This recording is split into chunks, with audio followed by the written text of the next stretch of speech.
Wait. I'm a lefty. Good morning. Welcome to the Kane County Energy and Environmental Committee meeting for today, November 14th. My name is still Davis Bates, and welcome. Please call the roll. Allen. Caius. Caius present. Hennessis. This is here. Strathman. Strathman here. Young. Here. Tarver. Tarver's here. Bates. Thank you very much. I have I have one request for remote attendance from Mr. Tarver for business and work-related issues. Is it okay if I add Mr. Tarver? Is there any objection? What about Cheryl? Is she on? Sorry, Ms. Strathman. Yes, and also remote attendance request from Ms. Strathman. Is that all Thank right? you. Thank you. Okay, great. So we will add both of those to the remote attendance. May I have a motion to approve the minutes from October 17th? Madam Chair, Mhm. this is Caius. I would ask for unanimous consent for the approval of the minutes from October 17th, 2025. Do we have consent to put those, to approve those minutes? Thank you. Public comment, David Young. David's sitting over there. Ted took my spot. Yes. It's And all happened, Chris. David Young. Just wanted to bring everyone's attention to Bill Gates, what he said at the end of October. He said, if given a choice between eradicating malaria and 1/10 of a degree increase in warming, I'll let the temperature go up. So he is kind of moving his priorities around from the climate activism to something else. And then I started diving into it, and I just wanted to follow the money. So there are three things about his stance, though, what I just pointed out. Number one, he says climate change is real, but humanity will adapt. Two, eradicating malaria or ending hunger should take precedence over fractional temperature targets. Three, innovation in clean energy remains vital, but let's not lose sight of urgent needs. So let's look at this one at a time. Okay, he wants to end hunger. Did you know he has huge investments in like these biofarm, like lab grown meats? I don't know if you knew that or not, but he has huge investment into that. You know, he has huge investment into drug discovery as well as vaccines. I don't know if you guys knew that about him or not, but he's huge into that investment. So sounds like he's trying to make a lot of money doing that. But the third thing, which I found very interesting, is he has a large play into nuclear energy. He owns a company, or he started a company called Terra Power. And just recently in 2025, they had a round of funding. NVIDIA was one of the biggest funders of that. And why? Because AI is coming on. Okay, so why is that important? We've had discussions here at the Environmental and Energy Committee about how we're going to have enough energy to even bring these AI data centers on. So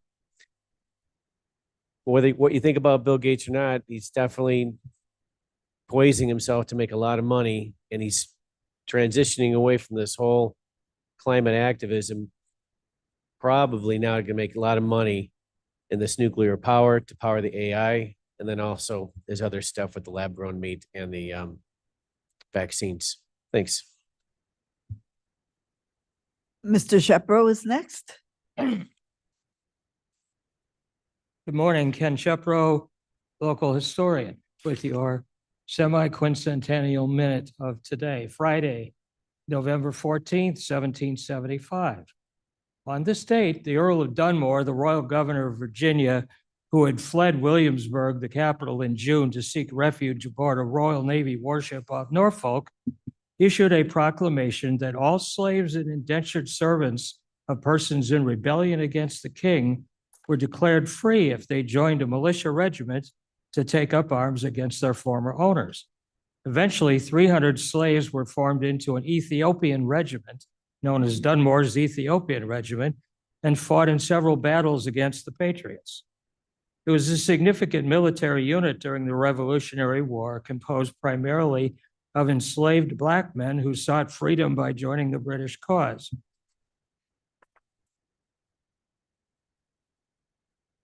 It was composed of indentured servants and enslaved men, many of whom were motivated by the promise of freedom. By December 1775, the regiment had nearly 300 soldiers, and they were known for their uniforms that bore the words "Liberty to Slaves." The regiment saw its first action at the Battle of Kemp's Landing in November, where they played a crucial role in defeating the colonial Virginia militia. Historical significance.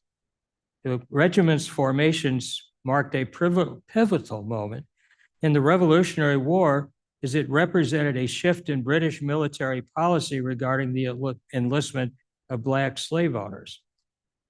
Dunmore's Ethiopian Regiment is notable not only for its military contribution, but for its impact on the broader context of race relations in America. The enlistment of Black soldiers in the British Army prompted the Continental Congress to reconsider its policies regarding Black enlistment, leading to the eventual inclusion of Black soldiers in the Continental Army.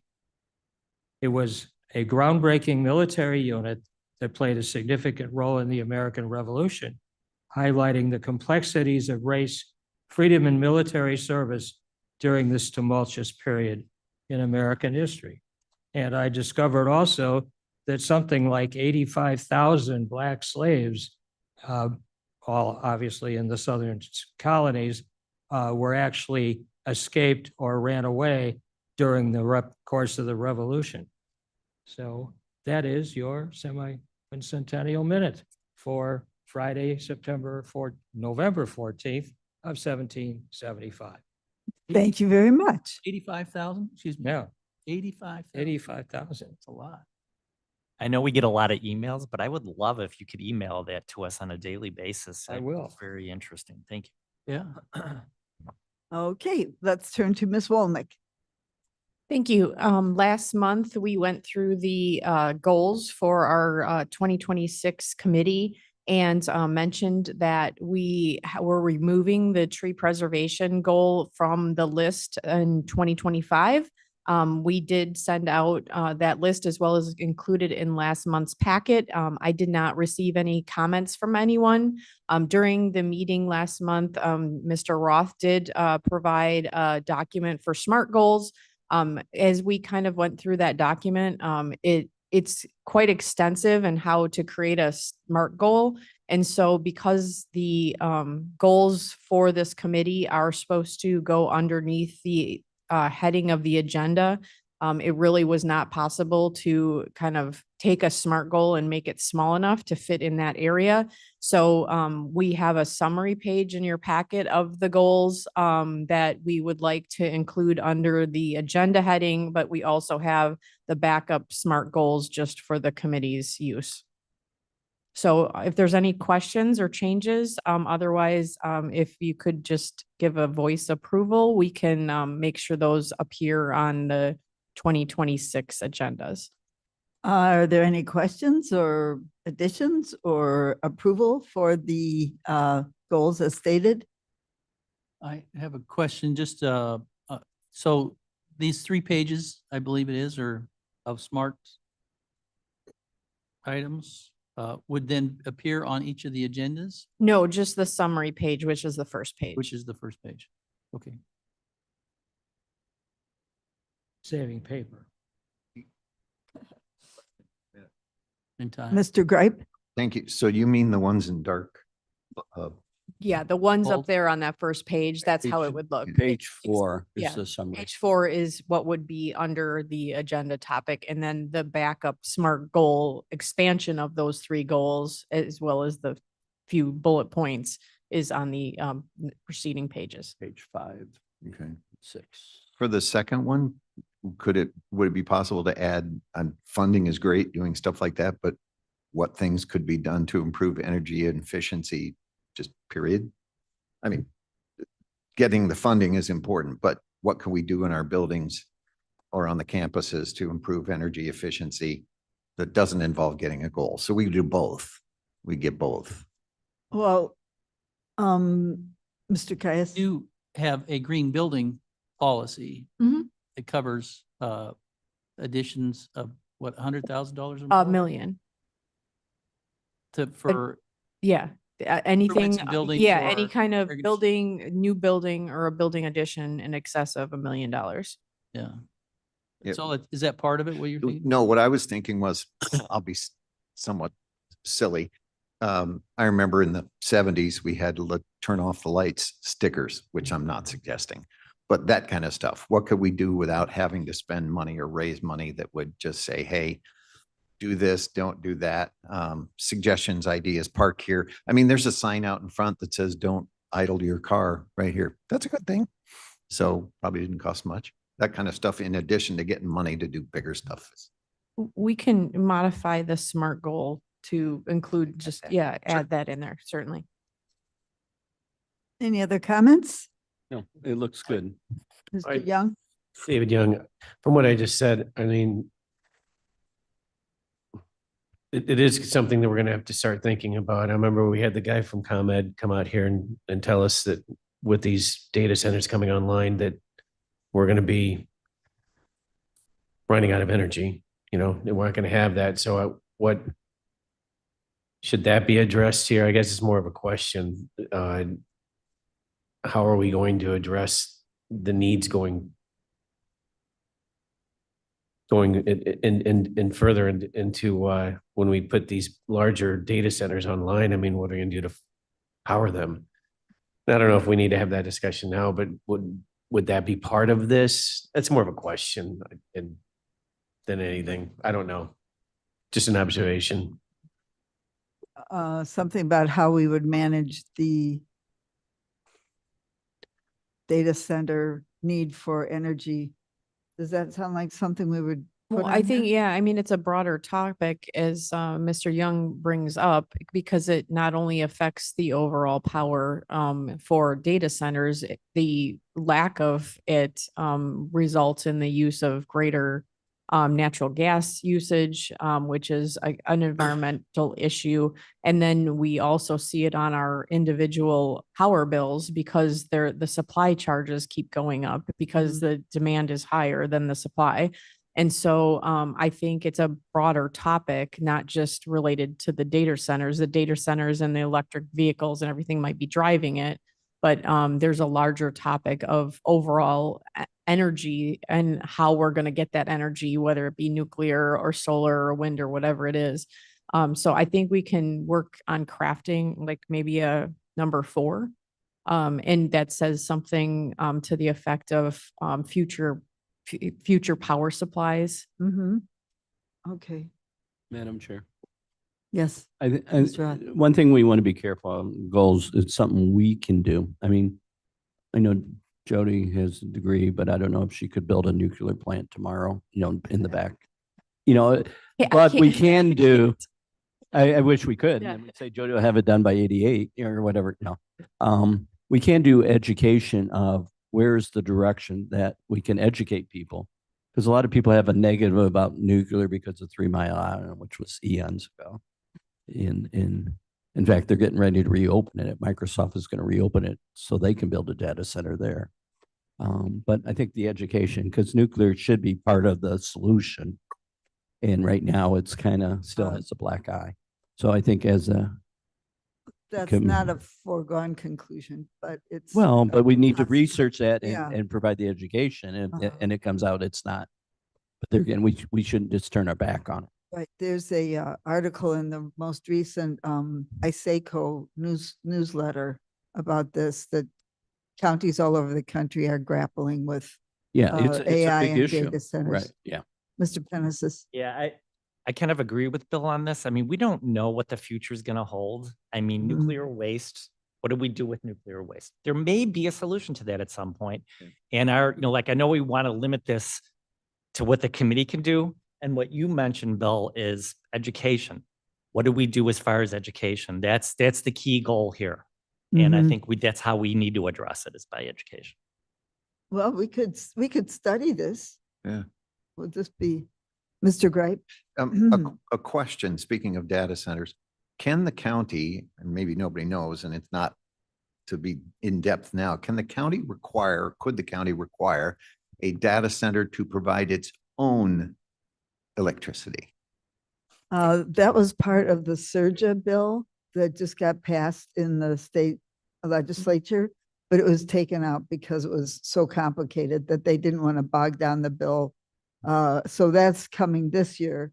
And there was a proposal for something called Beyonce, Bring Your Own New Clean Energy, meaning every data center would have to provide its own new renewable energy.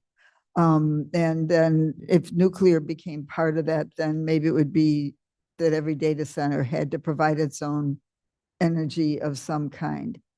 I don't know that this is in the scope of Well, our committee. That's already occurring though, too, because in the hydrogen discussion, there was an industrial park in Will County. And when we met with NICOR, they are providing their own power supply because there wasn't enough available, but it is natural gas. So to your point, it's not a clean energy source.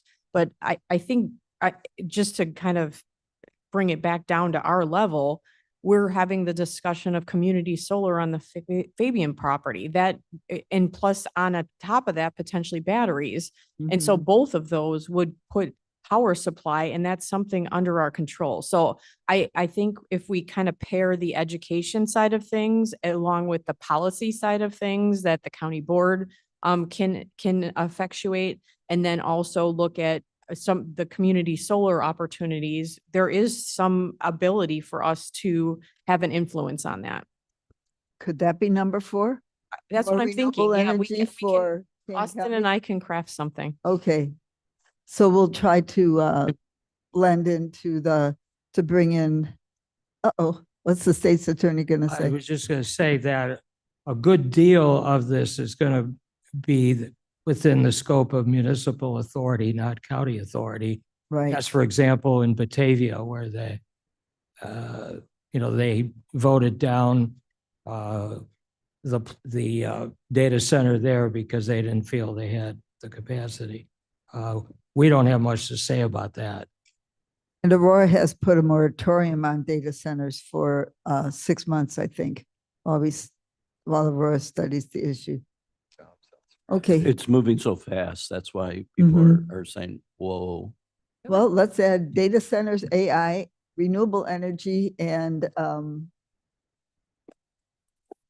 maybe a number 4 would be what we can do in those areas. Sounds good. Okay, Craft good. something. Thank you. All right, excellent. Is that everything for you, Ms. Wolnick? That's all I have. Okay, Ms. Ryan is up, queen for a day. Sounds good. Yeah, so I have 2 resolutions that I'll do first and then a presentation. If we go to that first resolution. Okay, so for folks, I think for everyone on the committee, this will be familiar. So we did the same thing last year. This would be a second 1-year extension to the agreement and a slight scope of work adjustment to our agreement with eWorks for their basic staffing and operations of our 2 recycling centers. Obviously the one on county property on Fabian Parkway and the one located with Village of West Dundee behind their Department of Public Works building. Just as a reminder, this is not new. This is the same as it has been in previous years, but we do provide $9,000 that's budgeted through the recycling program through the Riverboat Grant to eWorks to pay for equipment expenses namely like the forklift rental at Fabian, those mobile offices, the porta potty, you know, that kind of thing. All of the staffing cost is paid for through the television fees that are paid by residents. The addition to the scope of work on this is simply allowing for the collection of loose batteries at Fabian. It will primarily be the eWork staff person that's monitoring the intake of those batteries. And it just commits eWorks to doing the training as online training. It should take, I don't know, 3 hours to recognize what batteries are accepted through the program and what batteries aren't, and also to recognize damaged batteries, which will be accepted, but have to go in their own special container. And that's basically it. Okay, I did. Mr. Roth? Are we charging for the batteries or just we're providing free that they can drop off? Won't be charging for the batteries. It should actually be a cost positive to the county. We're going to get all of the packaging, the containers the batteries will go in, and the shipping and processing is free. It's included in the law. And then there's actually a payment of 20 cents per pound that'll come to the county from the manufacturer representative organization that's running the battery program. Okay, Okay. thank you. Any other questions? Okay. I think I need a motion. Motion, Caius? Caius? Dennis is second. Dennis is seconds. No more questions. Please take the roll. Caius, Caius, yes. Genesis, Dennis is yes. Strathman, Strathman, yes. Young, Yes. Tarver, Tarver, yes. Bates. Yes. Thank you very much. And the next resolution, Feed the cart is next on the agenda. it is. Yes, it is. On the agenda it And is. it's getting very hungry. Do you need to do the Is it resolution? okay? next? Is it all right if we do Yeah, another? yes, it is. It just makes more sense. Okay. I didn't notice that.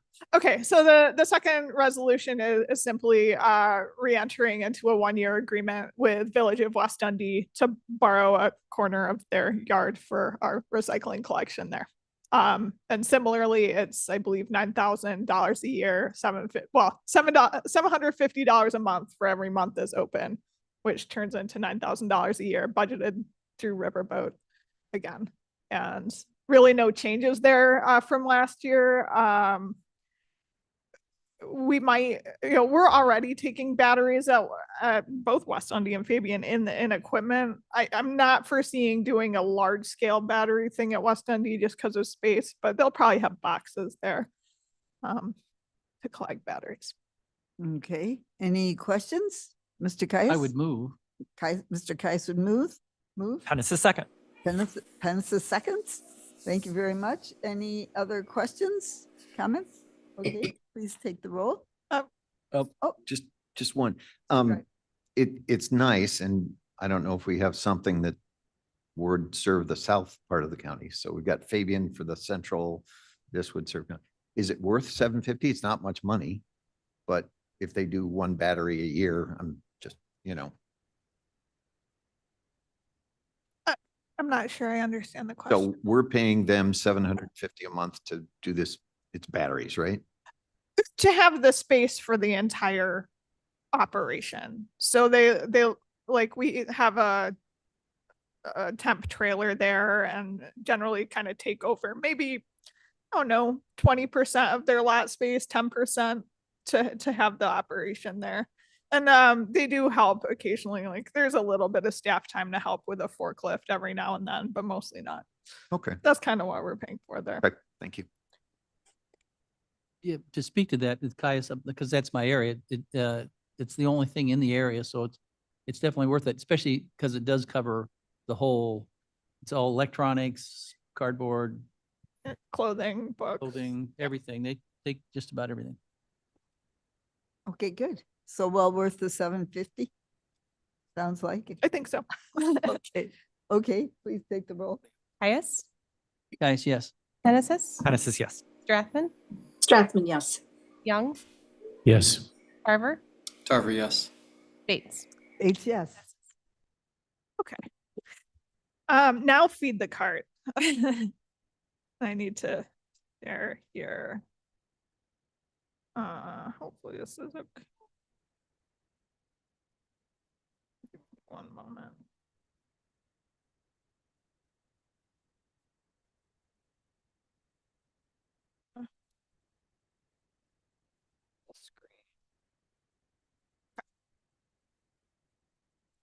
Okay.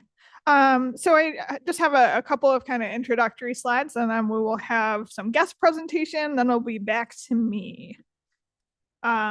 So feed the cart. And just to remind everyone how this project came to be, the United States EPA issued its inaugural Recycling Education and Outreach Grant Program Notice of Funding Opportunity exactly 3 years ago today, by coincidence. And a group of Chicago region counties and waste agencies kind of coalesced. We got together, we were like, we felt like we didn't have the capacity individually to apply for it. And we knew that regional efforts would be favored. So we kind of roped in a little bit, though I think they're glad of it now, the Metropolitan Mayor's Caucus to be the applicant on behalf of all of us. And we submitted our proposal in February of 2023. The grant writing partners were Kane County, myself, and then my counterpart in DuPage, Will and McHenry counties, and then also the Solid Waste Agency of Northern Cook County and the Solid Waste Agency of Lake County. I guess you'd notice that some pretty prominent areas like Cook County in general, City of Chicago were missing. They decided to submit their own application is what happened there. And we received a notification that we were, if everything went as planned, going to get an award late 2023. So it took them almost a year, most of a year to make a decision. And then finally, the award started in June of last year. The award is for $2 million in total. And each of those named partners in the little sub bullet above is receiving just shy of $85,000 as a sub award to amplify the message of the campaign locally. And we're going to talk a little bit about what I'm planning and have some chance for your input on what we do with that just in a few minutes. And then there were several several administrative tasks, some more arduous than others. They're kind of in the order of terrible to less terrible. We had to put together federal quality assurance project plan for the data collection because this particular grant, it was not only do outreach on recycling, but then prove that the outreach actually works. So we need data on the amount of recycling being done and the quality of that recycling throughout the region. And that is surprisingly hard to do. We knew it would be tough, but that QAP document, as it's called, put together our plan for doing that in a straight face manner that would stand up to scrutiny. We issued an RFP for a solid waste consultant. This is an engineer who's mostly helping on that data side. There was some subaward negotiation and processing. You guys would remember approving the subaward for Kane County. There was hiring, which was great. The Metropolitan Mayor's Caucus has, her name is Juliette Matthey. She's basically coordinating this project. She would be here today, but she's at a conference in Southern Illinois. So she wasn't able to make it, but I hope you all have a chance to meet her in the future because she's wonderful. It was just a little fraught because unfortunately the timing of hiring was the administrative transition early this year and it was a little up in the air, but I think we did good. And speaking of good, we held interviews for a marketing firm this spring. And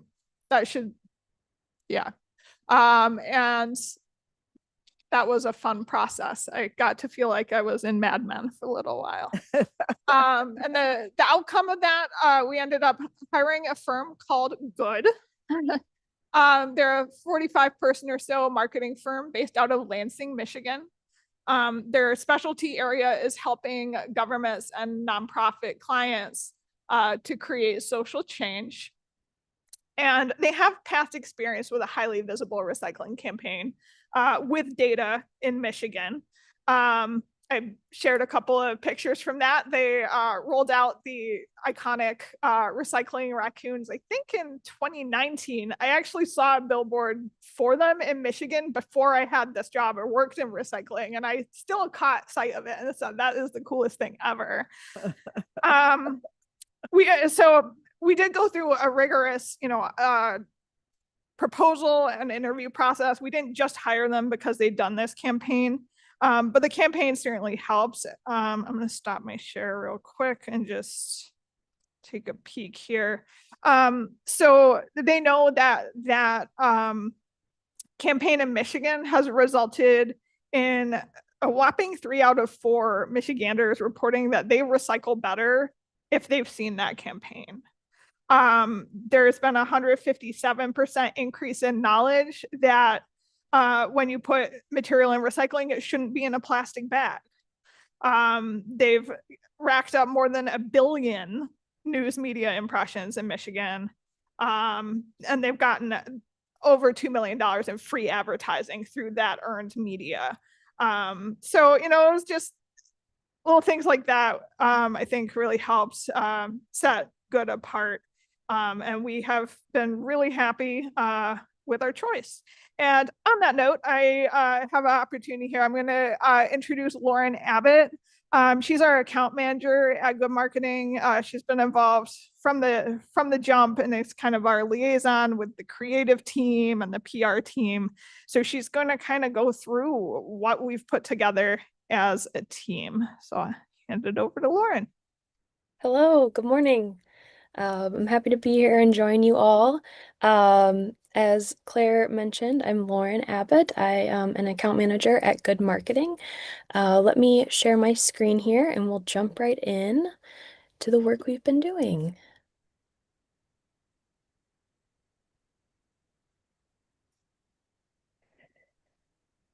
So, as Claire mentioned, we've been working very closely with the partners on this grant project to create a campaign that is going to get residents really excited about recycling again and reignite that enthusiasm and interest in recycling.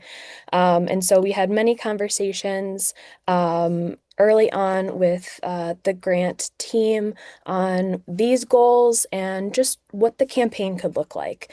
And a really important part of getting people excited is creating a instantly recognizable regional recycling brand.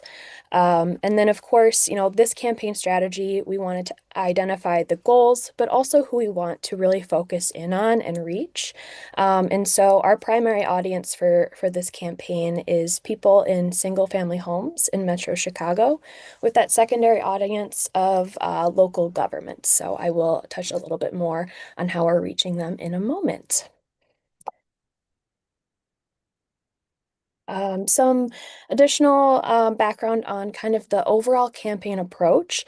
We want to have these high visibility ads capturing attention and interest. So having a instantly recognizable character, such as Loop, our friendly recycling cart. And while we're gaining attention and interest with our campaign ads that are out in the world, we also want to drive people to the campaign website to have an opportunity to further educate our audience on the do's and don'ts of recycling. And so we have a few different components for this campaign. So we have the paid media side, the ads that are out in the world for everyone to see.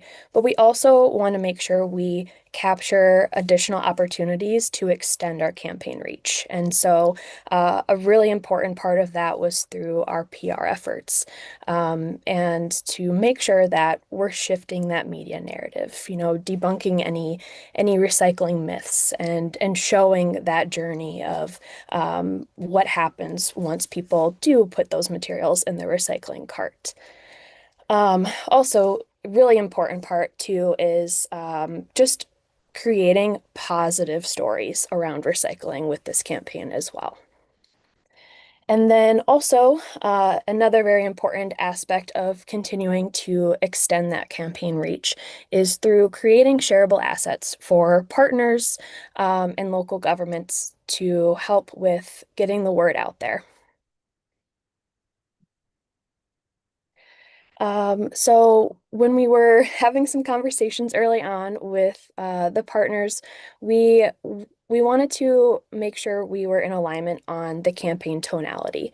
And so we want the message and this character that we created for this campaign to be positive and empowering and create a rallying cry for recycling, something that's really easy for people to get behind and want to learn more about. And then, of course, we want our ads to be very eye-catching to, people in their day-to-day lives, scrolling on social, getting on a bus or a train to take a moment and that really catch their attention. So with that, I would like to introduce you to Loop, our friendly recycling cart. Actually, let me just stop share. Let me make sure I have the sound. Right. Hi, I'm Loop. Boy, do I love eating recyclables. Just thinking about it makes my wheels spin. Recycling not only serves up a tasty meal for me, it saves water, trees, and energy. A total win-win. Nom, nom, nom, nom, nom, nom, nom, nom. Humans, don't throw away your recyclables. Feed them to your cart instead. That's good. Hi, Hi. And so that is Loop. That is our 30-second video ad that is currently running on online video and other YouTube placements. But this slide here is just a high-level overview of the campaign tactics that we have running in market right now. So we have some transit ads, as well as that digital video that you just saw. We also have billboards in some high-impact neighborhood placements. We also wanted to make sure that social media was a component of this campaign, since that is a platform that our audience spends quite a bit of time on. And then, as I mentioned before, that earned media PR piece is also really important to help further our reach for this campaign.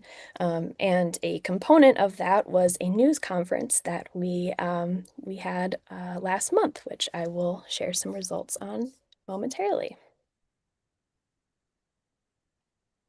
And so this is just a snapshot of some of the ads that are currently out there in the world. On the left here, we have one of our bus and train card ads.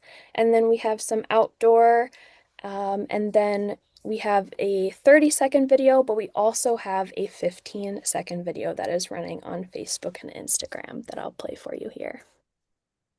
Ooh, could that be for me? What about that? This too? Yippee! Nom, nom, nom, nom, nom, nom.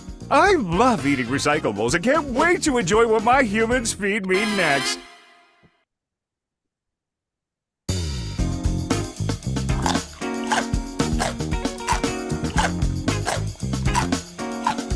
Feed the cart! Feed the cart! Yay! And that is our animated ad that is also running on Facebook and Instagram. So really, as you can see, we're trying to capture attention and encourage people to learn information with the feedthecart.org. Really, in this first flight and phase of the campaign, it's all about broad awareness and that recognition to hopefully set us up for success with some opportunity to further that messaging with some more of those do's and don'ts.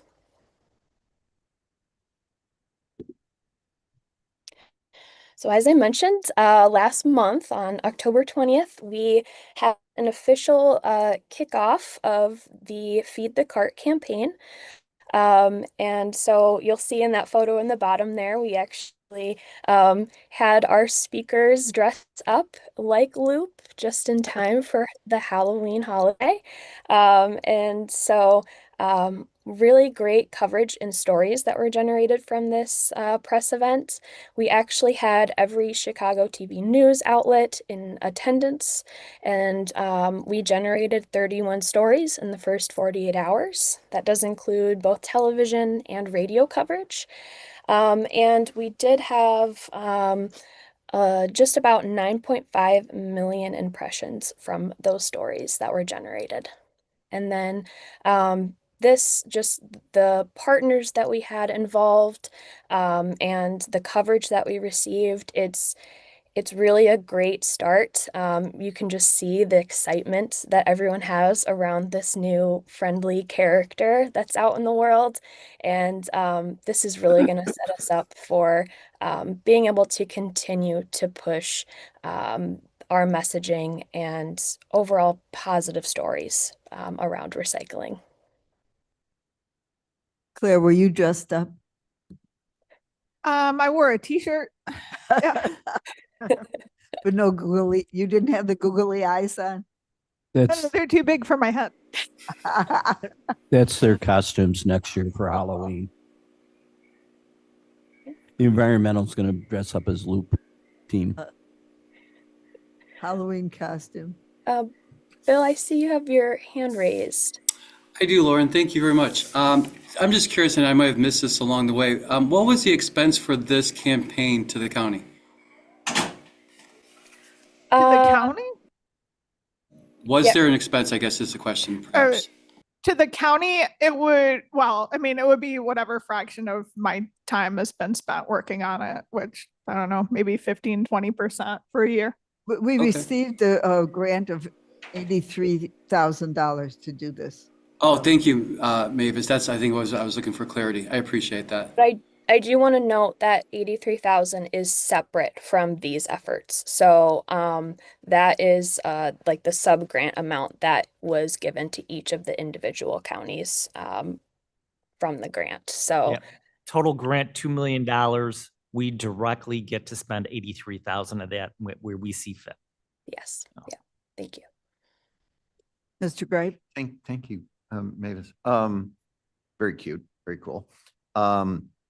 So the 83,000, if I understand you, didn't pay for these ads. Who did? Well, good marketing paid for all the ad placements using the grant funds to the mayor's caucus. Okay, so in our case, did the 83,000 go to them, all No. of it to them? It's still in the county coffers, kind of awaiting what we decide to do with it. I think I know. There was $2 million. If six entities got $80,000, that would not add up to 2 million. Nope. So the No, rest it was of the like 2 million 450,000. is paying for the Got it. Yeah. That'd be like $500,000, Thank you. maybe 48. Just a clarification, we didn't pay anything for this campaign. Is that what, can we say that? Yes. Okay, that answers the question. So the Thank you. 15-20% of your time, is that reimbursed through that 83,000? No. Okay. We didn't. You're put getting salaries reimbursed through there. other sources. Right? Right. Yeah. I Okay. mean, Okay, $1.5 million that what? went. So if you take 83 times 6, that's like 498,000. So about $1.5 million went to good to, In. Yeah. Probably there's some left over for other things as well. right. There's a salary at the mayor's caucus too. So Yeah, all right. It's for the areas we discussed, the 6 areas will Kane, Swalco, right? Okay. Yeah. And Mr. Caius. Caius, yeah, very cute. It's really fun to watch. I can just see the kids and young people going crazy for that. And so for the grant was a initial $2 million grant. How long do you expect that to last as far as advertising is concerned? Do you know? And I think Lauren's going to talk about that right now. okay, Yeah. Segue. there you go. So and we'll have some time for questions at the end as well. So we have the grant goes through May of 2027.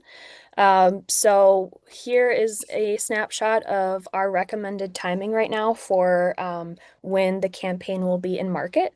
So we are spreading out across 4 different flights. We have one in market through the end of December right now, with that broad messaging to capitalize on the holiday time when people are more at home and potentially more on their phones as well.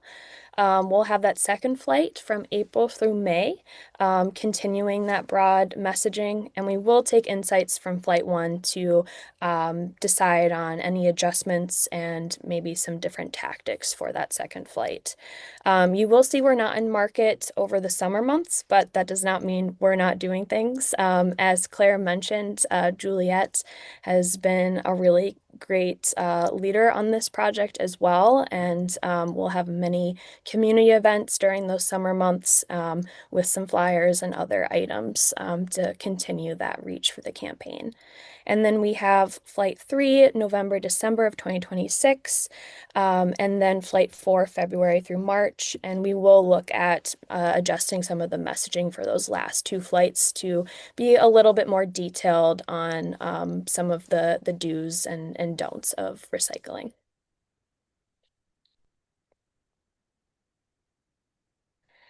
And then I just wanted to touch on some of the key measurement outputs and outcomes for this campaign as well. While the campaign is in market, we're looking at website visits, page views, those unique visitors to the website, as well as the number of times ads were shown, and then also engagement. So we have those social media ads, so clicks to the website from the ads, any comments, shares, and other media engagements as well.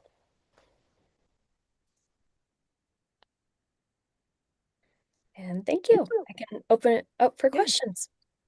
Any questions from the committee? Okay, I have a couple.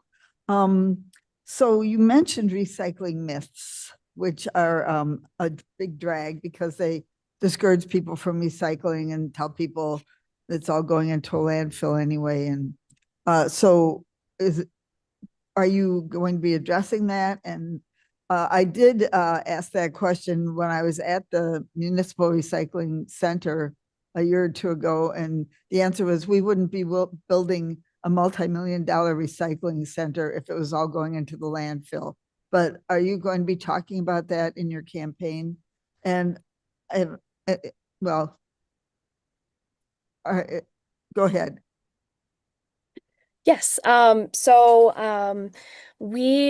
It depends. So short answer, yes. It does depend on the ads and the tactics. So for example, billboards and those transit ads, there's not as much room to tell that story. So we would leverage PR stories, media coverage to tell that more story of the journey from when the material goes in the recycling cart and how it gets processed and reused. And also we have a brand new website as well. So we have some news sections, so opportunity to build out stories and promote on social there too.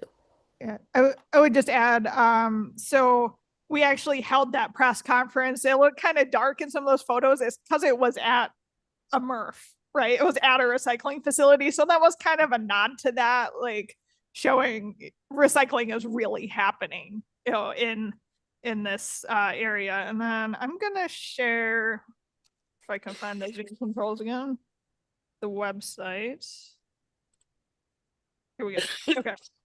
So here's the website. Right now it's fairly small. This is the front page, obviously. At feedthecart.org, focused on just, you know, there's Loop. If you got here through a billboard that said feedthecart.org, you're in the right place.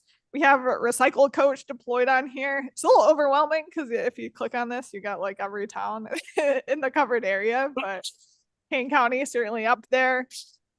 We have all the links to our partner groups here. And, you know, this is, again, just focusing on the good, the positive on recycling, but we do have a flip page.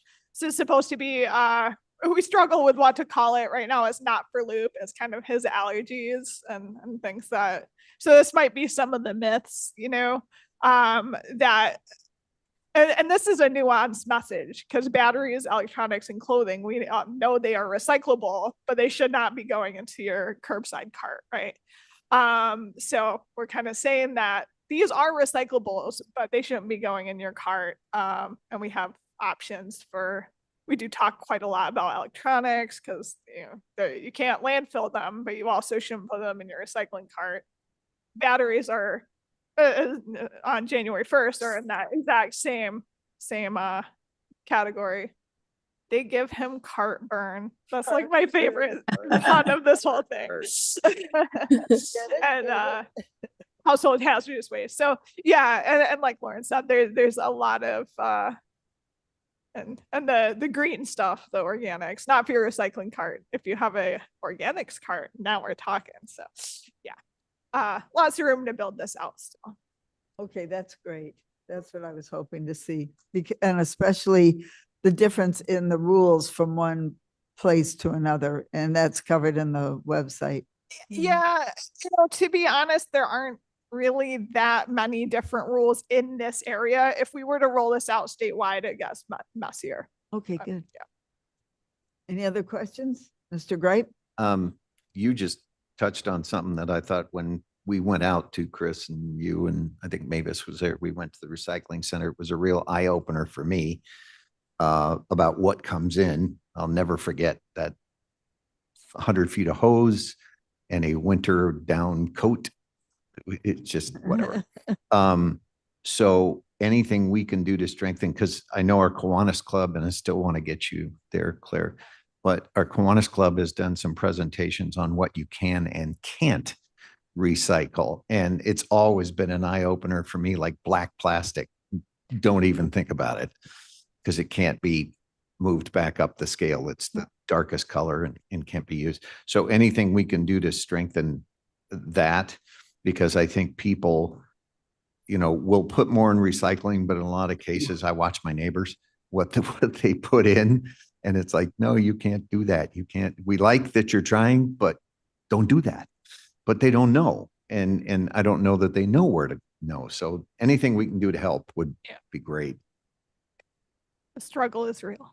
Cheryl has a question online. Ms. Strathman? Thank you, Madam Chair. I do not have training in marketing, but I think this is excellent.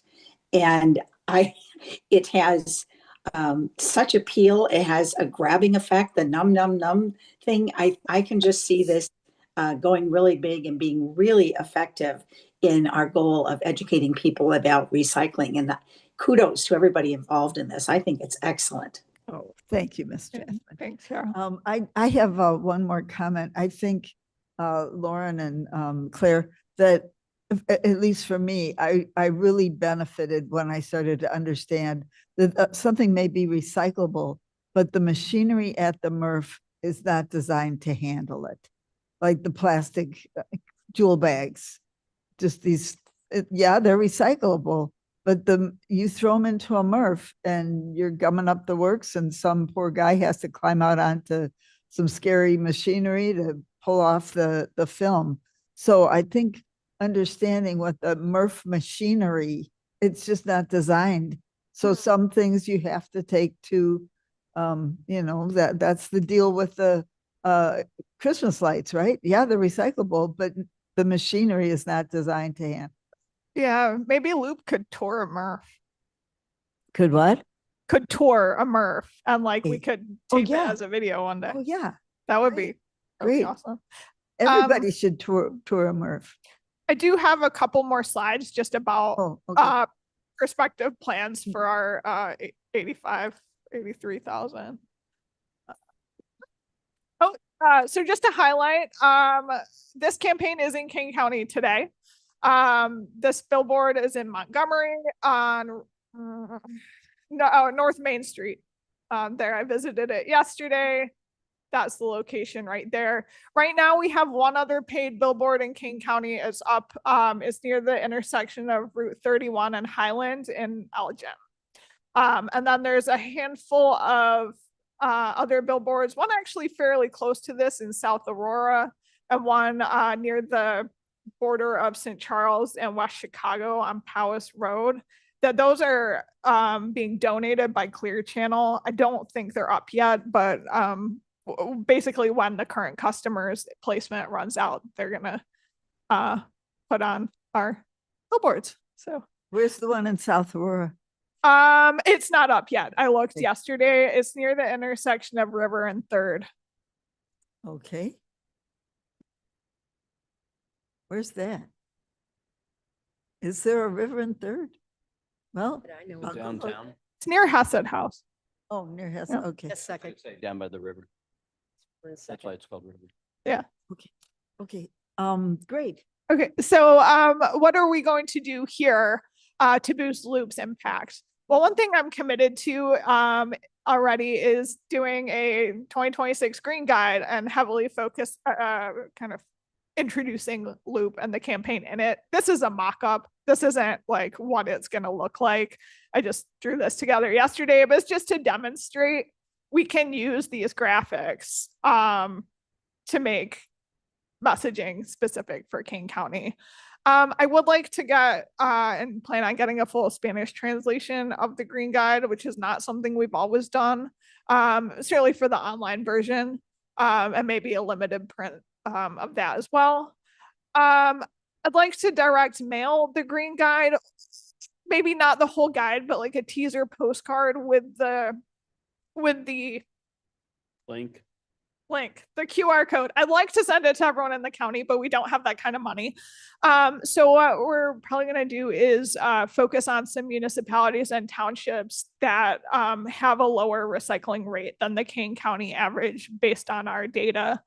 And something Lauren and I talked about just yesterday as well is we might be able to put the PDF up with a better display than just here, download a PDF, but have it be more like that magazine where you kind of flip pages, just a little fancier. So those are possibilities. This is that area I'm looking at. This is very crude, obviously, but some areas of the county with somewhat lower than average recycling rates are unincorporated Plato Township, unincorporated Elgin, and then Carpentersville. So again, it's not going in there being like, whoa, what's wrong with you? You're not recycling right. It's more like just boosting this positive message in those areas with the funds we have available. And ways we might do that would be a more frequent presence in electronic and print newsletters. That's probably a cost neutral, right? As long as we get agreement from the municipality and townships. Frequent presence perhaps on social media. We could do more paid advertising on social media specific to people that live in those places. It can be hyper targeted, which is kind of cool. Some strategic ad placements, perhaps through popular local businesses or media outlets. We're looking at cart tagging too. And that's traditionally, and that's more about what people are putting in their cart. But I think we could also do cart tagging for overall participation too. If people are only putting out a garbage cart, we know everyone in all of those areas has a recycling cart as part of their program.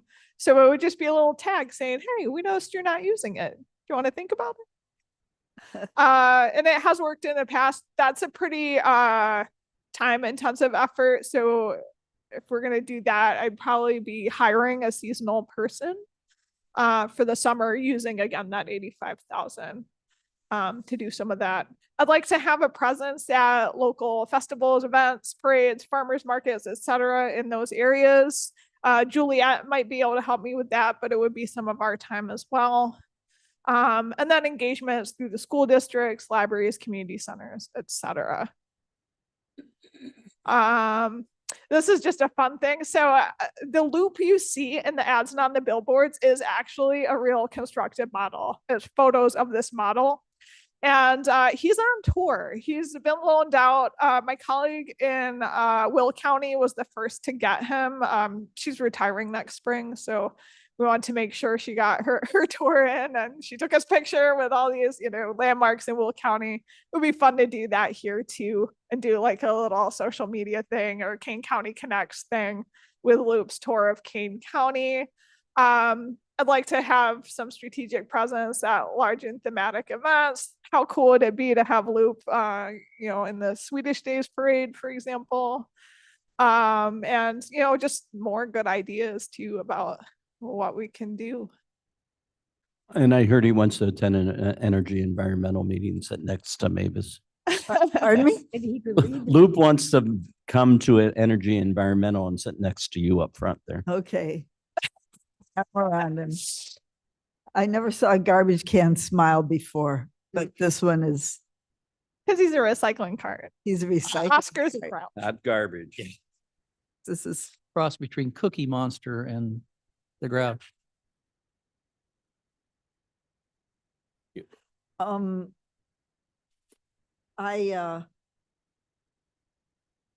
let's see. Okay, Mr. Gripe. Go ahead if you had a thought, Mavis, you were working on. I just wanted to say Southwood. Oh, the Green Fest is coming back. Oh, Green Fest. He will be at Green Fest. Yes. Um, May 2nd. well, we will be. Aurora Green Fest on May We will 2nd. be. Yeah. Okay, Mr. Gripe. Thank you, thank you. How big is he?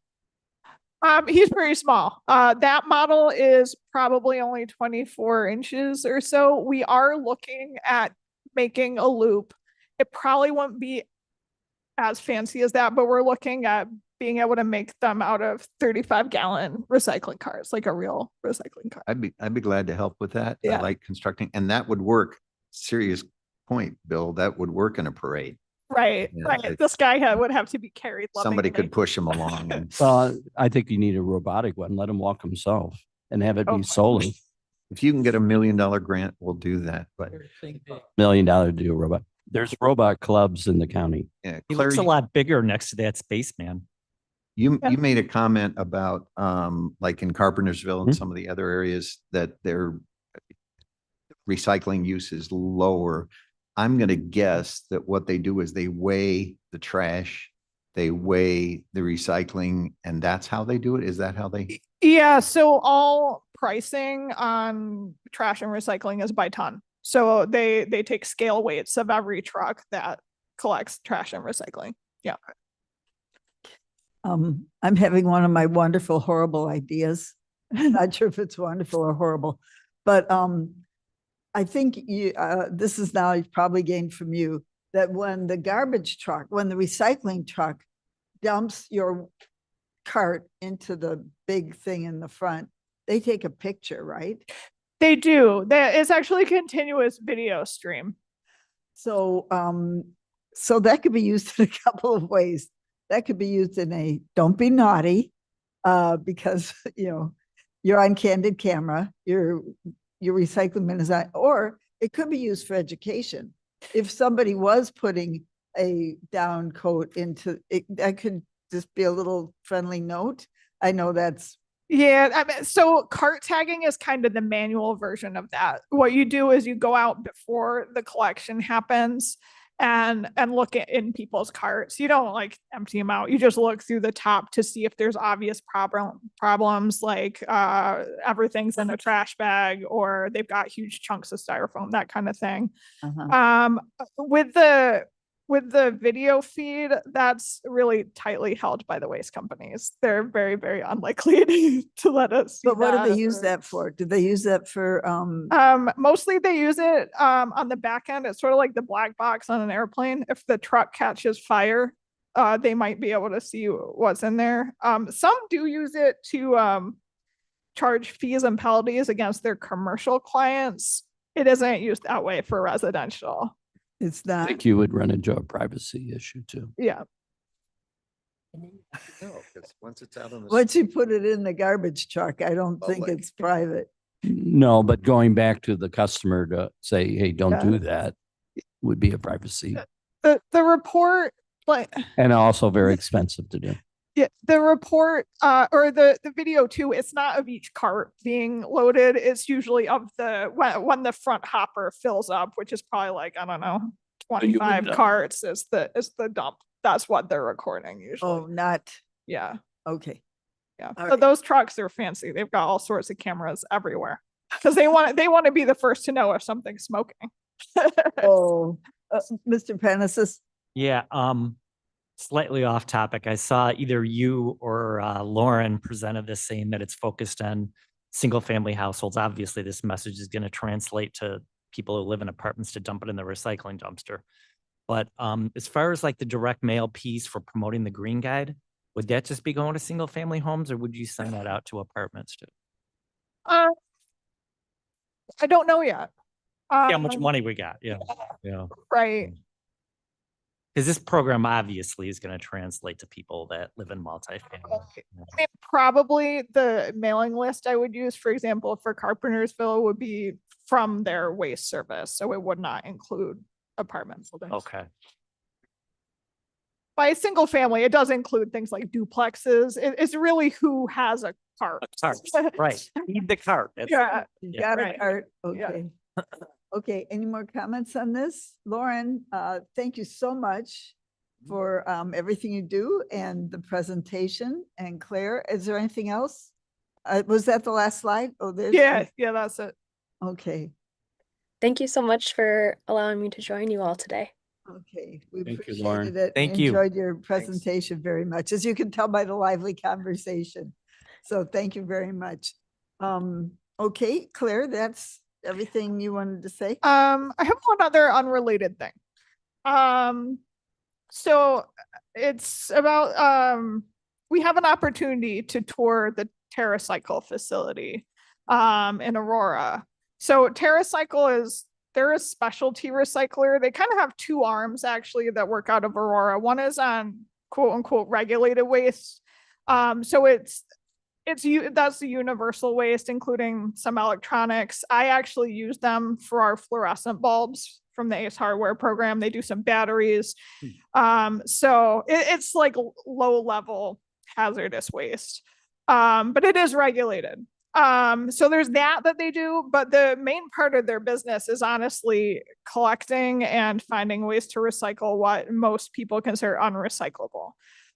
So things like toothpaste tubes, chip bags, snack bags, cigarette butts, I can't even count all razor blades, disposable razors, all sorts of packaging that most people consider unrecyclable. And they do that actually now in Aurora. They purchased a facility on Highland Avenue. It's near Highland. The and old Prairie. Pratt? The old Pratt, yeah. So I mentioned probably Mondays and being good just for meetings, and they gave me November 24th or December 15th. So I wanted to throw those out there to see what the interest is. And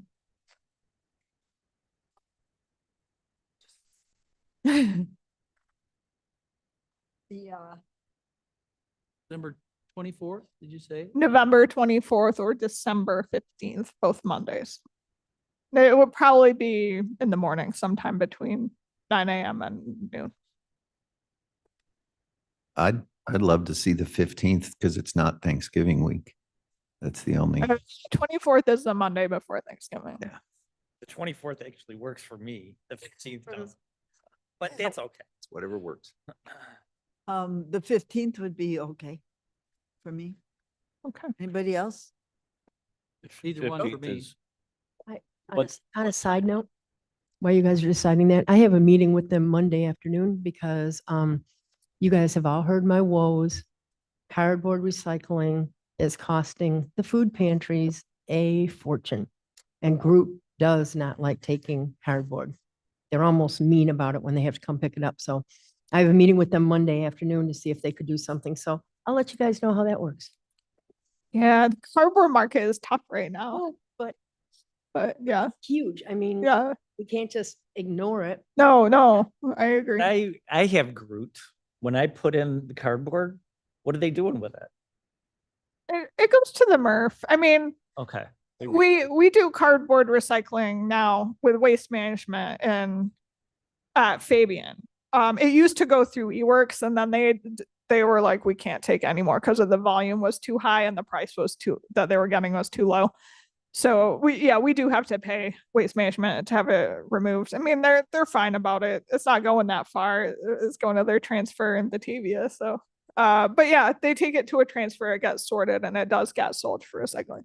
Do you think this has anything to do with Amazon deliveries? Are people, I mean, that's a lot of cardboard, right? Or other deliveries like that? If Amazon makes a major switch in a market from boxes to flexible plastics or some other material, it's going to make a difference just because of their size. But overall, like, it's just a sign of the economic times, I guess. Like, cardboard sales are down. The sale of new boxes is down. So that makes Is that a recycling tougher. depressed market then? Yeah, that's national. So we're not using as much cardboard, so that Interesting. a recession coming, or I don't know. Recession. The best, but yeah. You're right. I have a question for Anita. So they refuse to pick it up from the No, food? pantry? they pick it up, but they're almost nasty about doing it because they really don't want to do it. Okay. And picking up the cardboard costs us actually more than garbage. And so then you tend to want to throw it in the, I hate to say this, you tend to want to throw it in the garbage things. Yeah. But that's not right. Yeah. So, I mean, and I know how much we're generating. And so I can imagine like Northern Illinois Food Bank, which I know you're working with them on stuff. I can't even imagine how many buildings worth, it's just it's an issue that we don't have an answer for. So we kind of are not talking about it as much as I think we should. Do the visitors to the food pantry take stuff home in boxes? No, they take bags.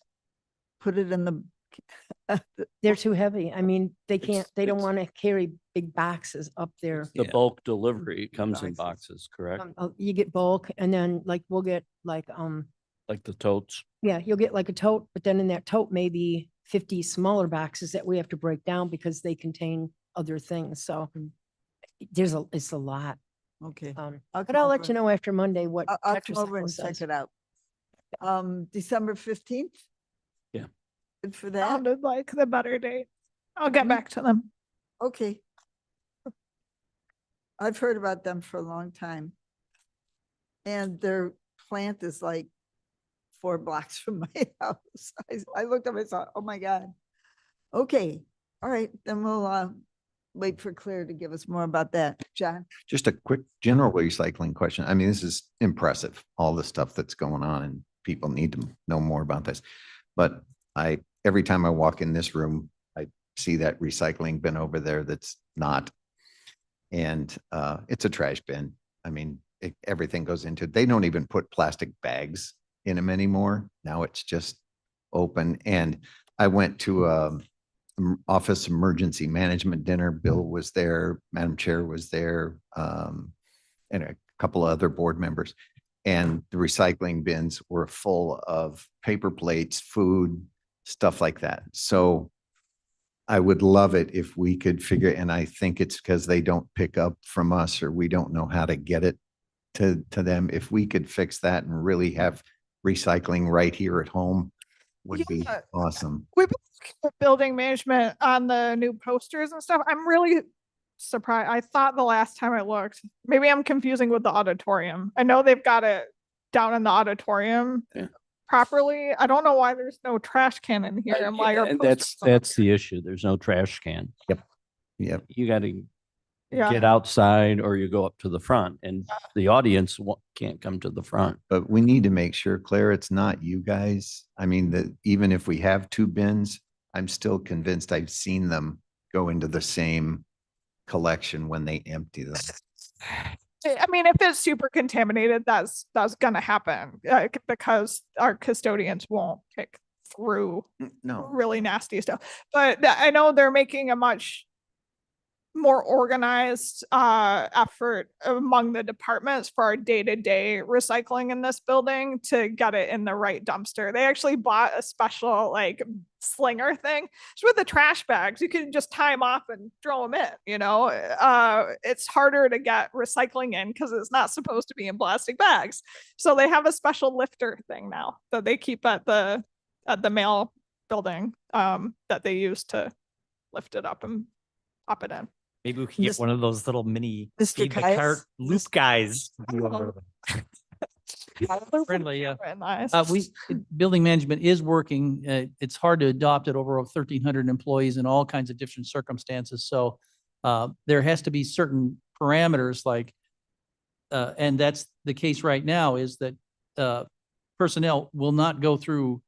If somebody messes and throws something into the garbage, they're instructed not to Dig. spend time digging through the garbage. So it's also an education process where maybe, is. like you said, Yeah. Loop is really, but we are working and we're getting more and more better at our English. Yeah. We're getting nearer and improving our recycling rate, I believe, in different, Yeah. and it depends on the office. But it is responsibility of the people in the office too. They have to be paying attention. Right. That's right. That's where this education program comes in. Yeah. Honestly, it's like, I don't want my employees going and through we- the trash. we are- picking stuff. Building management is educating, like, Yeah. they're working through you to educate the Yeah. individuals in that office to make sure. Exactly. I think Yeah. it's going more to like, you put it here, then you have to make sure that it gets to a particular bin in that office. And then Yeah. that we can take it from, but we can't go out to each one of these and spend all day long. Yeah. And it just didn't happen. Only time I've ever seen it work, and this is an aside, was at a Renaissance fair in Moscow, Idaho, University of Idaho.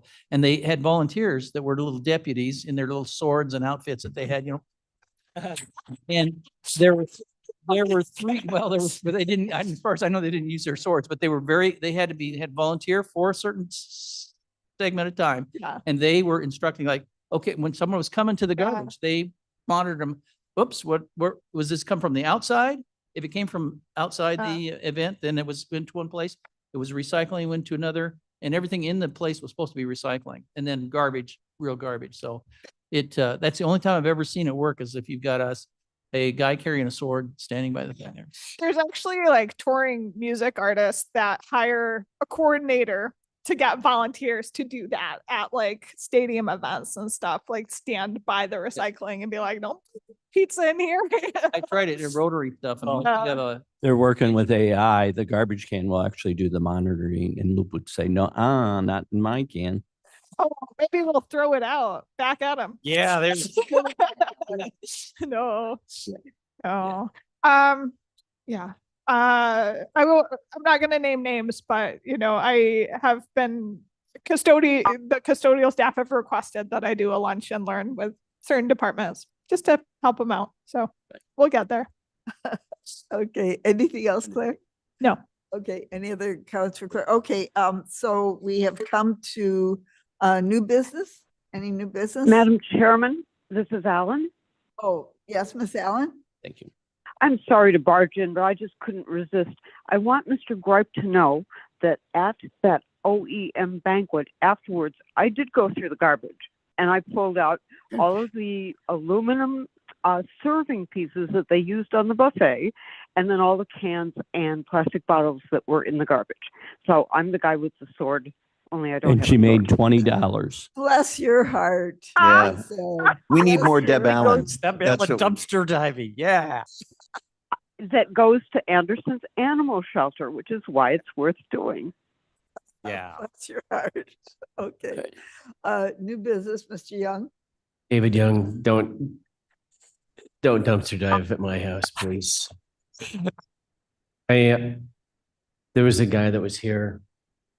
He's not here anymore. His name is Billy, I think. He spoke at The county. the King County Board meeting on Monday. Public And comment. a public comment, and he brought up the Vapor. chemtrails that are going on. And I know that would be part of this committee as well as probably public health.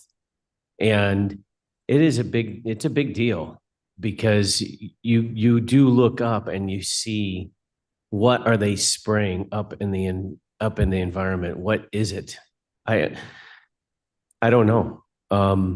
But it is something I think we need to probably find out and address, and how could that be harming our environment when you have these airplanes going up and putting chemicals into the atmosphere, and for what reason?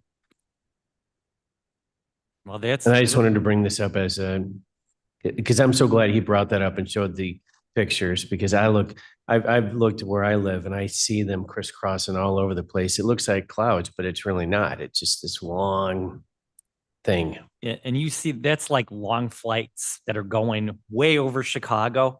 What's happening? We're right below a flight. I live right below the flight path for O'Hare Airport. You don't see the contrails there. You see it like way up in the sky. After 2001, it was like the pollution level when they stopped all the flights. They said how much the pollution improved. So, I mean, it is pollution. That is pollution. Those chemtrails are pollution. I just wonder, like flying, over our area, going to O'Hare, what that does. I mean, that's more affecting us than it is the chemtrails way up in the sky, which is affecting us globally. No question about it. But yeah, I mean, he brings up an interesting point, but I don't know how we address that at the county. Well, it's in our county. It's happening to our county. I'd like to know what is happening. And it's a point of discussion. I don't have an answer. I don't even know what it is, and it may be harmless. I don't know. But I'd like to just bring that up to our attention and maybe we could have a further discussion. Thank you. Guys, I would speculate that anytime you combust something with carbon oxygen, you get water. And at that high elevation, it's so cold that it instantly turns into a cloud, vaporized water. And that's primarily what you see. And I can see a couple of them right here. There's one. condensation trails. Yep. I could Ice- answer it, ice Madam Chair. Crystals formed with water. Yep. Water vapor. I have an answer, by the way. I'm Okay, go ahead. a John. pilot and an aviation geek myself. So if you look, you could watch a World War II video. And anytime, I think it's 25,000 feet, I'm not sure, 20 to 25,000 feet, the temperature, usually the variant between that and what you have it at ground, the condensation from a propeller driven airplane like B-17s in World War II, current jets, it's the condensation of water vapor that's produced, comes out of the tailpipe on your car.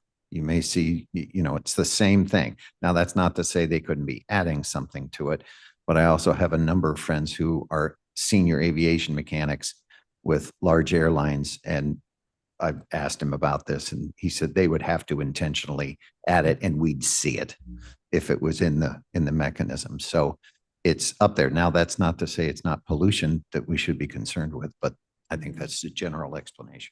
So mostly it's condensation. I promised Ms. Lewis, I this got- meeting will be over on time. All So right, I got three. and quick- I thought we'd be done, I but got, it's a good I conversation. got three so, quick thing. I don't have a discussion. I just want to mention them. Okay, There's a lot of false, and instead of looking at condensation, look at chemtrails. Because people are saying, those are the sites that are saying it's poison, aluminum, et cetera. but it's not true. Well, what we're hearing, it's not true, but no one's talking against it. So, how a rumor spreads. Mhm. And that's, that person can Yeah. come in.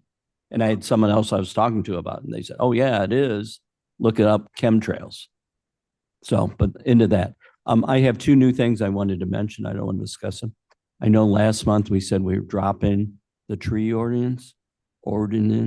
I think we need to relook at bringing it back for developers only. He tried very hard to do I know, this, and I don't want the to talk state about it now. attorney- Let's go offline. Okay, Okay, and then the other thing on recycling, a large amount of electronics, because people have to pay, is ending up in the dump. And like TV screens and stuff. And they didn't used to charge and now they do.